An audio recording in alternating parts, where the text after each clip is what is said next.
I will be doing my multimodal project on my analysis essay on saga. In my analysis paper, I discussed how saga takes on themes of feminism and traditionalism.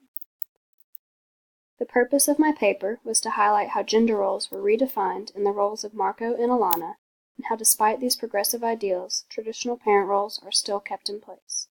The roles of a mother and father are definitely interchangeable, but are kept separate for a reason. For my presentation, I will be using Powtoon animation.